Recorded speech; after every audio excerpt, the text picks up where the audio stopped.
Sono Kiki e vi do il benvenuto sul canale. Nel video di oggi ho deciso di mostrarvi come ho integrato due fonti di luce molto diverse tra loro su questo modello di Kingdom Death Monster. Come vedete, qui ho realizzato uno sketch dei colori, applicando una base e una bozza veloce in ogni parte del modello. Armatura argento in metallo non metallo, inserti in pelo e pelle marroni e due luci, una proveniente da una lanterna verde acido e da un pavimento che si illumina di turchese al passaggio del personaggio. Creare una bozza preliminare per avere un'idea del risultato finale è utilissimo e spero che vedere il processo per trasformarla in pittura finale vi possa essere utile. Quindi cominciamo subito. Sulla wet palette avremo probabilmente i colori che abbiamo già usato per lo sketch. Iniziamo ripassando con il marrone usato, alleggerito a velatura, sulle parti che saranno marroni, ma che al momento contengono anche altri colori. Questo permetterà di lasciare intravedere questi altri colori senza nasconderli del tutto, ma creando un passaggio cromatico. Avremo modo di rifinire meglio le luci riflesse, quindi per ora non preoccupiamocene. Utilizziamo quindi un colore più chiaro, nel mio caso anche più rossastro, nelle aree opposte alle fonti di luce. In questo modo andremo a identificare il colore del pelo e lo staccheremo dal colore intermedio più scuro e neutro usato finora. Già così ci risulta un marrone caldo dove non è influenzato da luci colorate, una sottobase un po' turchese e un marrone neutro a legarli. Per le parti illuminate invece, direttamente dalla lanterna verde, creiamo sulla wet palette un mix cromatico composto dal verde acido e il marrone caldo, che rappresenta come visto il colore reale del pelo. Otterremo un colore indefinito che è la perfetta sovrapposizione dei due colori. Con questo andiamo a illuminare il pelo rivolto verso la lanterna, in particolare quello molto vicino, lasciando sempre leggibili i volumi sottostanti.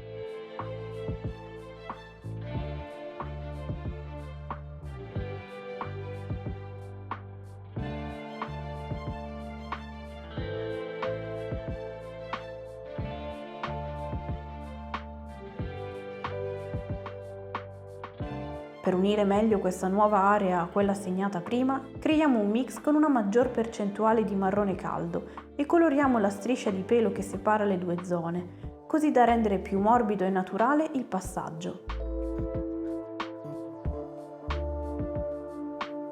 Per il lato turchese ricreiamo il nostro colore vivace sulla wet palette e come fatto poco fa lo uniamo al marrone, questa volta al marrone scuro e freddo, nel mio caso Chocolate Chipping DH. Questo perché stiamo colorando le ciocche di pelo rivolte verso il basso, che sono più scure.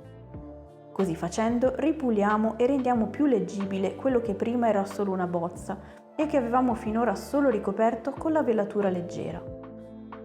Qui abbiamo modo di dare maggiore concretezza a quel lavoro preparatorio, adattandolo a quello fatto finora.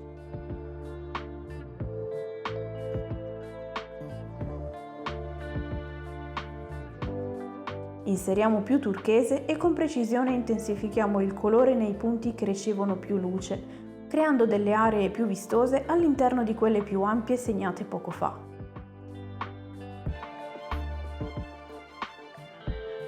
Ora che abbiamo dato maggior pulizia alle zone colorate, dobbiamo dare maggiore luce e volume a quelle con il colore reale. Quindi unendo marrone caldo e bianco creiamo un mix che con precisione applichiamo solo nelle aree più sporgenti del pelo, rivolte sempre all'opposto delle fonti di luce colorate. Senza queste sarebbe mancato uno step importante nella definizione del volume.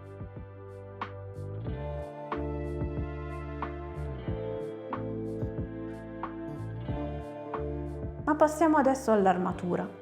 Creiamo un grigio intermedio non troppo scuro e cominciamo a inserire riflessi secondari e struttura a questa armatura, che finora ha visto solo i riflessi più chiari e principali.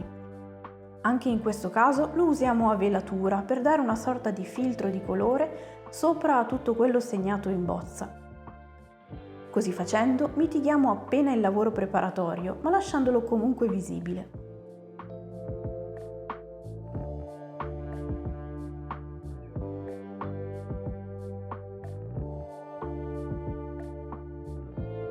La nostra base risulterà quindi più pulita e uniforme, ma sapremo già dove intervenire. Partiamo quindi reinserendo in modo più ragionato e pulito i riflessi bianchi maggiori, quelli che posizioneremo nelle aree lontane dalle fonti di luce colorate e che identificano i punti più voluminosi delle placche metalliche. Profili, piccole sporgenze, decori e aree convesse.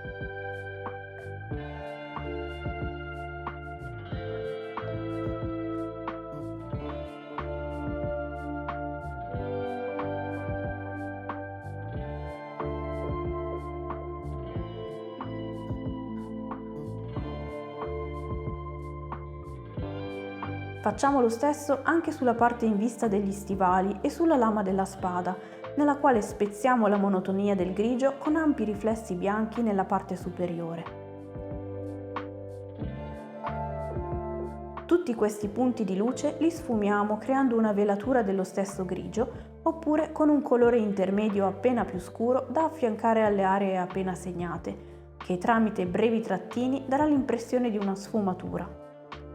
Sul canale trovate un video approfondito su come realizzare il metallo non metallo argento, che vi lascio qui sotto in descrizione, e un'intera playlist con gli altri metalli.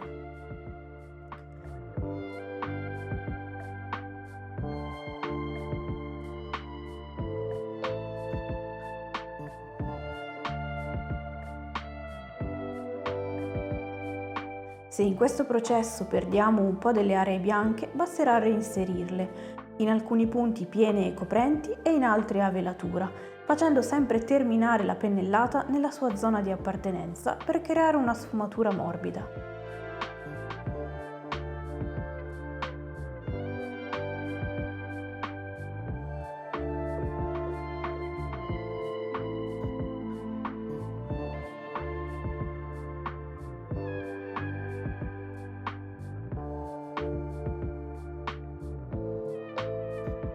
Una volta ottenuto un risultato soddisfacente in ogni area, siamo pronti a inserire riflessi verdi vicino alla lanterna.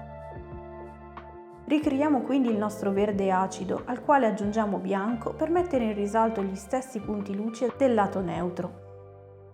Creiamo così dei punti di riflesso colorati, più ampi ed estesi rispetto a quelli del lato grigio, più intensi e brillanti, tanto più vicini alla lanterna.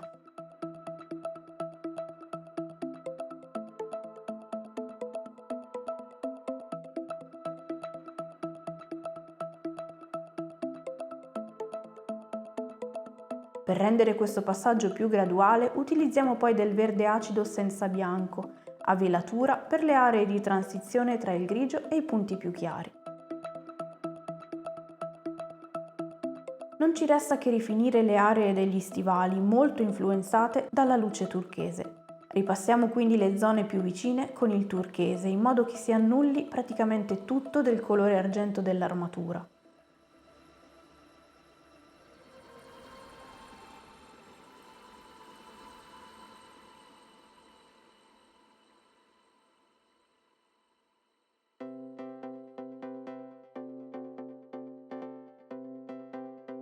Poi, utilizzando il turchese a velatura, ammorbidiamo gli stacchi creando aree intermedie su indumenti e stivali. Come tocco finale, per dare maggiore definizione e contrasto al modello, utilizziamo il nero e un pennello sottile, con una consistenza semidiluita ma di cui abbiamo il controllo, e lo utilizziamo per scurire alcuni recessi sottili e aree di ombra. Non deve essere una lavatura o sporcheremo tutto il lavoro fatto, ma solo qualche dettaglio più scuro che darà automaticamente maggiore vividezza a tutte le aree chiare inserite finora. E questo è quindi il risultato finale su questa miniatura di Kingdom Death Monster. Se il video vi è piaciuto lasciate un like per sostenere il canale e fatemi sapere qui sotto nei commenti se proverete questo procedimento sulle vostre miniature. Io come sempre spero che anche questo spunto vi possa essere utile. Vi ringrazio di aver visto il video fino alla fine, vi do appuntamento al prossimo e fino ad allora siate creativi.